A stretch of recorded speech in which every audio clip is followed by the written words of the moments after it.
FII वापस आए उसके लिए क्या कुछ हवन वगैरह कराया जाए या कहीं पे मन्नत मांगी जाए, मतलब क्या है उनके वापस लौटने की सूरत आपके हिसाब से क्या है?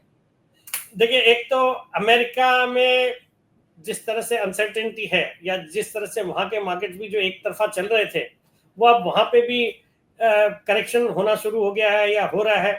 तो और फिर बॉन्ड यील्ड्स भी जो 5% के आसपास पहुंच गई थी वो कम हो गई है। तो मुझे लगता है जो एक पहले लग रहा था कि जब हमारे देश में इतनी अच्छी ग्रोथ और इतना अच्छा कर रहा है तो फंड्स इमर्जिंग मार्केट से निकल के अमेरिका जा रहे थे, यूएस जा रहे थे, अब वो थोड़ा उल्टा होगा कि वहां पे वैल्यूएशंस बहुत ज्यादा कुछ कम नहीं हुए, वैल्यूएशंस थोड़े एक्सेसिव लग रहे हैं।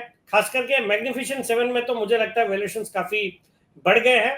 तो मुझे लगता है वहां से, और चूंकि इंडिया चाइना आकर्षक हो गए आफ्टर द फॉल, चाइना गिरा नहीं है बट चाइना पहले बहुत पिट चुका था तो वो भी अब ऊपर आया है, तो एक रीजनेबल वैल्यूएशन पे है अभी भी। और भारत भी अपनी हाइट से करेक्ट होके एक अच्छे खासे करेक्शन के बाद अब वैल्यूएशन ठीक हो गए हैं। फिर अगर कॉर्पोरेट अर्निंग्स का साथ मिल गया, जो कि मेरा मानना है कि अगले साल, चूंकि इस साल हमने थोड़ी ग्रोथ में कमी देखी because of it being an election year, मुझे लगता है सरकार की तरफ से भी जो केपेक्स पे फोकस रहेगा और बाकी मुझे लगता है, और सरकार ने जो कदम उठाया, जैसे आप बजट को ही देखिए, कंजम्पशन को बूस्ट करने के लिए इनकम टैक्स की एग्जिम्पशन लिमिट बढ़ाई तो उसके कारण से कंजम्पशन को बूस्ट मिलना चाहिए। फिर RBI has been very proactive, ये मैं टच करना भूल गया था। आरबीआई अगर आप देखेंगे जब से नए गवर्नर साहब आए हैं, एक तो 25 बेसिस पॉइंट का रेट कट आ गया, ओएमओ ऑपरेशंस जारी है जिसके थ्रू लिक्विडिटी इंजेक्ट कर रहे हैं, फिर आपके ये जो रिस्क एसेट रिस्क वेटेज है एनबीएफसी का वो सब भी कम किया है।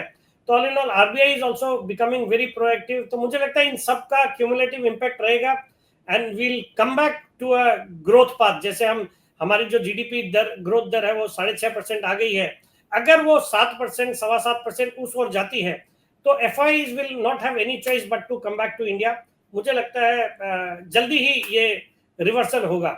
मतलब जितनी स्पीड से गए उतनी स्पीड से नहीं भी आए, और एक बार ये बिकवाली इनकी थम भी जाए तो बाकी हमारे डोमेस्टिक इंस्टीट्यूशंस के पास जो रेगुलर फंड के फ्लोज है, जो एसआईपी आ रहे हैं 26,000 करोड़ के लास्ट मंथ के भी थे, डिस्पाइट द फैक्ट कि इतना बाजार में मार्केट थी, मुझे लगता है we are headed for good times.